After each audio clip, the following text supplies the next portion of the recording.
নমস্কার। আজকাল দেখছি অনেক ক্ষেত্রে বিভিন্ন রকমের মন্ত্র ফেসবুকে দেওয়া হচ্ছে এবং বিভিন্ন রকম দেবতার আরাধনা করতে বলা হচ্ছে সমস্ত মানুষকে। তো মা কালীর বিভিন্ন রূপ আছে আমরা জানি।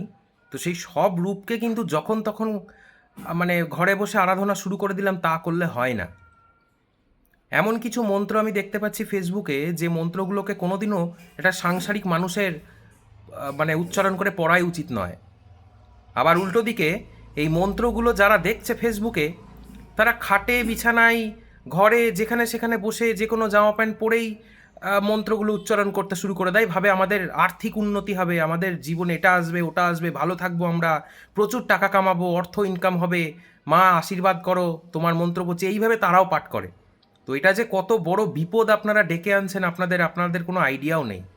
তো সর্বপ্রথম এই সমস্ত মানুষের দোষ যারা না জেনে না বুঝে এই ধরনের গোপন মন্ত্রগুলোকে ফেসবুকে লিখে দিচ্ছে, ভাবছে আমার পোস্ট ভাইরাল হয়ে যাবে এবং প্রচুর মানুষ শেয়ার করবে।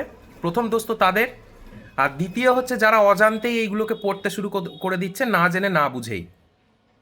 মায়ের কিছু উগ্র রূপ আছে, সেই রূপের আরাধনা ঘরে বসে করতে নেই। সেই ভুলগুলো যখন আপনি করবেন জেনে বুঝে বা অজান্তেই, তখন তার দায় কিন্তু আপনাকেই নিতে হবে। তাই খুব সাবধান, একজন সঠিক মানুষেরই কথা শুনবেন, সবার কথা শুনে চলবেন না। ফেসবুকে আমাদেরকে কনফিউজ করে দেওয়ার জন্য এরকম অনেক পোস্ট আজকাল বেরোচ্ছে। একটু সাবধান থাকতে হবে, ভেবেচিন্তে মন্ত্র পাঠ করবেন, তাতে করে আপনারই ভালো হবে। রাধে রাধে।